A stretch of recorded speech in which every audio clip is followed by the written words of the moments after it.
Flint മാക്സിലേക്ക് ഏവർക്കും സ്വാഗതം.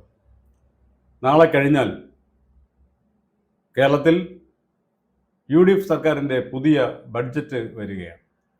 നിയമസഭയിൽ ധനകാര്യമന്ത്രി കൂടിയായ മുഖ്യമന്ത്രി വി ഡി സതീശൻ അവതരിപ്പിക്കുന്ന ബഡ്ജറ്റിലേക്ക് എല്ലാവരും കണ്ണും കാതും കൂർപ്പിച്ചിരിക്കുകയാണ്.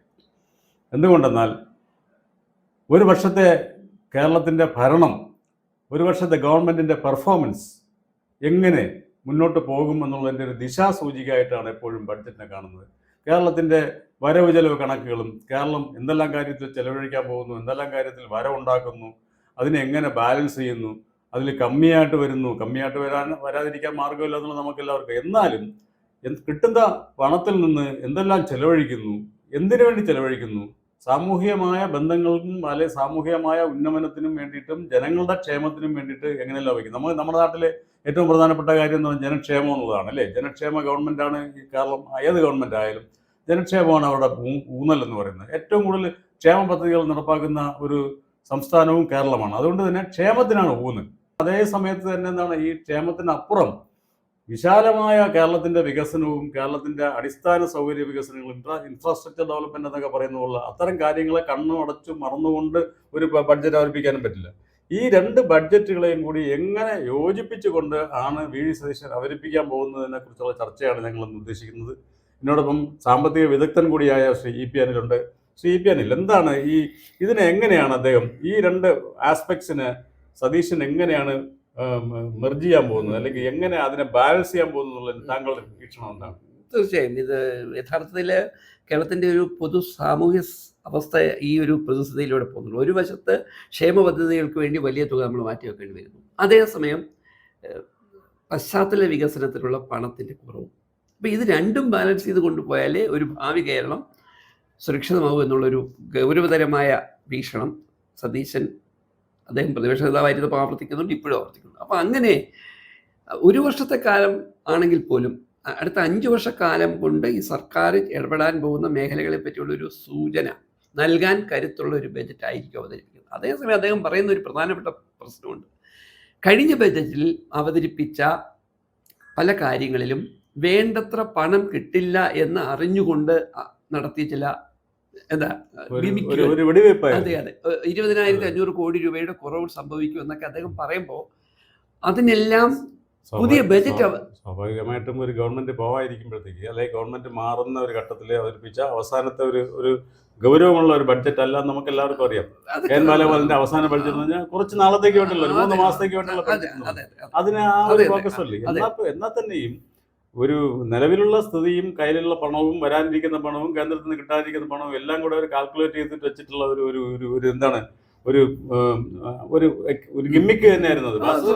അല്ല, ഇതൊക്കെ ജനാധിപത്യത്തിൽ തെരഞ്ഞെടുപ്പുകൾ ജയിക്കാൻ ഇത്തരം നമ്പറുകൾ പലരും ഇറക്കാറുണ്ട്. അത് ഇടതുപക്ഷം ഇറക്കി, UDF ഒരുപക്ഷെ നാളെ ചെയ്യും. എന്തായാലും അവിടെ അല്ലെങ്കിൽ ഉണ്ടാകാൻ പോകുന്ന 20,500 കോടി രൂപയുടെ കുറവിനെ പറ്റി ഇന്നും അദ്ദേഹം സൂചിപ്പിച്ച സ്ഥിതിക്ക് പുതിയ ബജറ്റ് അവതരിപ്പിക്കുമ്പോൾ സതീശൻ സർക്കാർ തന്നെ ജനങ്ങൾക്ക് നൽകിയ പുതിയ ചില തീരുമാനങ്ങളുണ്ട്. ഒന്ന്, KSRTCയിലെ സൗജന്യ യാത്ര. അത് പുതിയ കണക്ക് പ്രകാരം 700 കോടിക്ക് മുകളിലേക്ക് പോകാൻ സാധ്യതയുണ്ട്.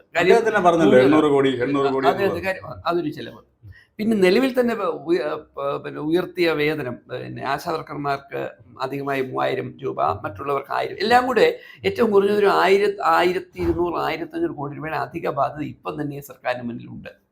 അതേസമയം കിഫ്ബി പോലെയുള്ള പദ്ധതികളോട് സതീശൻ സർക്കാർ എടുക്കുന്ന നിലപാട് നമുക്കറിയാം. അപ്പോൾ കിഫ്ബി പോലെയുള്ള പദ്ധതികൾ അതുപോലെ മുന്നോട്ട് കൊണ്ടുപോകാൻ കഴിയുന്നില്ല എങ്കിൽ അതിനുള്ള പണം, ഇൻഫ്രാസ്ട്രക്ചർ ഡെവലപ്മെൻറ്റിന് വേണ്ടി വരുന്ന പണം എവിടെ നിന്ന് എന്ന് കൂടി പറയാൻ ഈ ബജറ്റ് ബാധ്യസ്ഥമാവും. അങ്ങനെ നോക്കുമ്പോൾ ഒരേ സമയം ക്ഷേമ പദ്ധതികൾ കുറ്റമറ്റമായ രീതിയിൽ നടപ്പാക്കണം.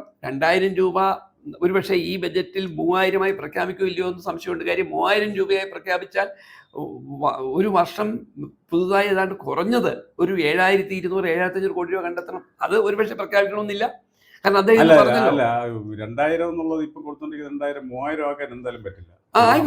മാത്രമല്ല, കഴിഞ്ഞ ഗവൺമെന്റിന്റെ കാലത്ത് LDF ഗവൺമെന്റ് എന്താ പറഞ്ഞത്, 2,500 ആക്കുന്നത്. അത് അവർ 2,000 നിർത്തി 1,600 2,000 ആക്കാൻ അവസാന നിമിഷം വന്നിട്ട് സതീശ് പറഞ്ഞു.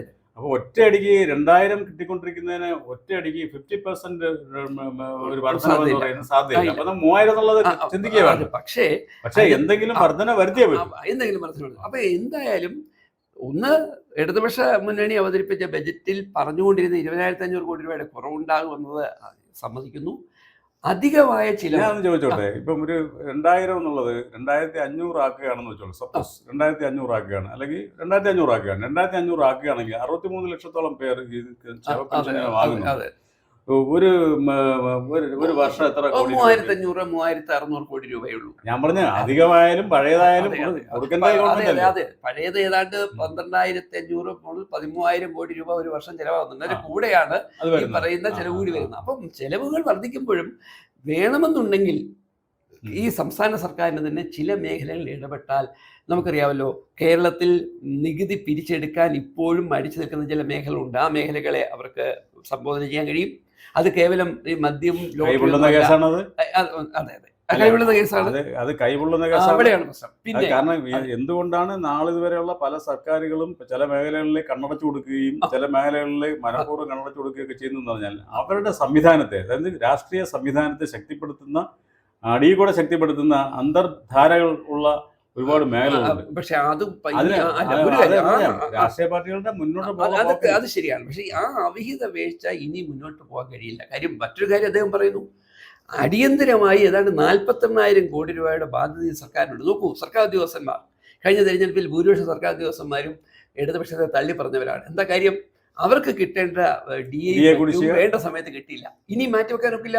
കാര്യം നമുക്കറിയാമല്ലോ, അതെ, സർക്കാർ ഉദ്യോഗസ്ഥന്മാരുടെ എണ്ണം കുറവാണെങ്കിൽ പോലും ഈ പൊതു സർക്കാർ സംവിധാനം കാര്യക്ഷമമായി പ്രവർത്തിക്കുന്നോ ഇല്ലയോ എന്ന് ബോധ്യപ്പെടുത്താൻ മിടുക്കൽ അവരാണ്. അപ്പോൾ അവരെ തൃപ്തിപ്പെടുത്തണം.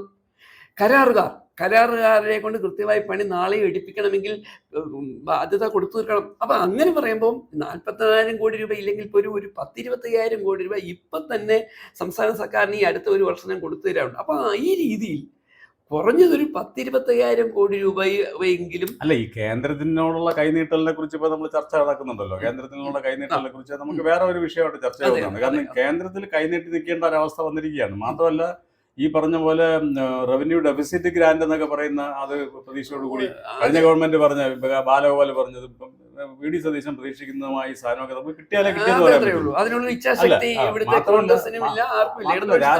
മാത്രമല്ല രാഷ്ട്രീയമായി മറുപക്ഷത്ത് നിൽക്കുന്നുണ്ട്. അത്ര പെട്ടെന്ന് അവർക്ക് കൊടുത്ത് അവരെ പരമാവധി കുളം കലക്കണം എന്നുള്ള ലക്ഷ്യത്തോടെ അവർ ഇടപെടും. അത് അവരുടെ രാഷ്ട്രീയമാണ്. അപ്പൊ നമുക്ക് കേരളത്തിന്റെ സ്വന്തം സാഹചര്യങ്ങളെ പ്രയോജനപ്പെടുത്തി ഈ നികുതി ചോർച്ചകൾ, അഴിമതി ഇതൊക്കെ ഒഴിവാക്കി നിലവിലുള്ള പല അനാശാസ്യ ബാന്ധവങ്ങളൊക്കെ ഉണ്ടല്ലോ രാഷ്ട്രീയ നേതാക്കന്മാരും ഒക്കെ മറ്റുള്ളവരും, ഇതൊക്കെ ഒഴിവാക്കിക്കൊണ്ട് 10-25,000 കോടി രൂപ സാധാരണക്കാർക്ക് ഒരു ബുദ്ധിമുട്ടുമില്ലാതെ കണ്ടെത്താൻ ഈ ബജറ്റിൽ സതീശൻ ധനകാര്യമന്ത്രി എന്ന തരത്തിൽ മുഖ്യമന്ത്രി ചില നിർദ്ദേശങ്ങൾ വെക്കുകയും നടപ്പാക്കാൻ ശ്രമിക്കുകയും ചെയ്ത ഈ ഗവൺമെൻറ്റിന് ഒരു വലിയ മൈലേജ് ഉണ്ടാവും. മറിച്ച് വെറും വജാഡോം പോലെയാണ്, PMC പദ്ധതിയുടെ വാചവടി പോലെ ആയിപ്പോയാൽ ഈ കിട്ടിയ മൈലേജിൽ വലിയ ഇടിവുണ്ടാവും. എന്തായാലും മറ്റന്നാൾ അവതരിപ്പിക്കാൻ പോകുന്ന ബഡ്ജറ്റിന് വേണ്ടി നമുക്ക് വെയിറ്റ് ചെയ്യാം.